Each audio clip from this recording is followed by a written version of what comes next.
The first thing that happens is I get inspired, usually by a piece of art or architecture. I'll get a feeling from it. It sort of gives me an idea of a gesture, and then I'll do some brief sketches and then start working with fabric. You start with a very pure creative thought. There's no consideration of cost or how can somebody wear this garment. You're not thinking about that. It's just pure creativity. But then you have to sort of fine-tune it. It's one moment of creativity and then a lot of editing. This is my bridal book. I did this last year. It's all organza and then hand-cut flowers, and then it's 4 layers of bias-cut organza. So, organza is a really stiff material, but if you cut it on the bias, it flows really, really beautifully. I do lots and lots of sketches, but literally nothing finished, just fleshing out the idea, and then I take it directly to the body form and drape on the body form. And it's the same for menswear and womenswear too. The funny thing about transitioning from womenswear to menswear is because I fit the size medium samples on myself, I am the pickiest client I've ever dealt with, actually, working on garments that I can wear. Whereas previously, I think it was purely sort of a very objective point of view, because I was designing for women.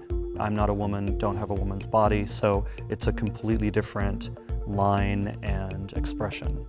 Having done women's wear for 20 plus years, the options seem like they're limitless for women. It's like you can do any silhouette, any shape, any color, any fabric. And with menswear, I think the guidelines are a tiny bit more restrictive, but I think that's where it's kind of fun to play around with fabric and different cuts of a jacket, different cuts of a shirt. My entire concept around this first men's collection is if I were going to go away for a weekend, what would I want? And there are 12 pieces, and then they pack into a bag, which I'm making as well. It's not that I'm trying to do every single thing, but I think you have to start somewhere, and that just seemed like a really good starting point to me. So I gravitate towards pieces that are very American, very wearable, but have a twinge of luxury. I like things that feel a little bit special, but not so strange that you think, oh, I could never wear that again. A million years ago, I was a dancer, and I thought that I would potentially have a career in dance. And I got an injury and pretty much knew that I would not dance professionally.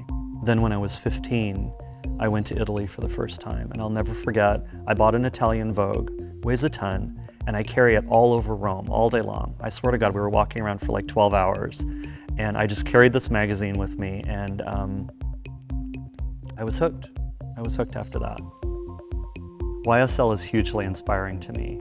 He did design menswear, but actually one of the things that he's known for is sort of an androgynous look and doing a traditional male tuxedo, but tailored for women. He broke a lot of barriers.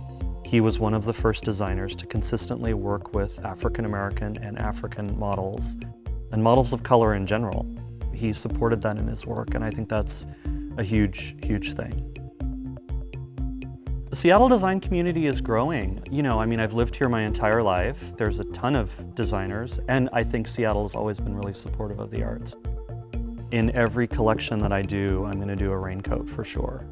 Yeah. And a million years ago, I took a class on making umbrellas, so I'm gonna do an umbrella as well. And that's purely a nod to Seattle because I know some people say, a true Seattleite never carries an umbrella, but I always carry an umbrella everywhere. I just do.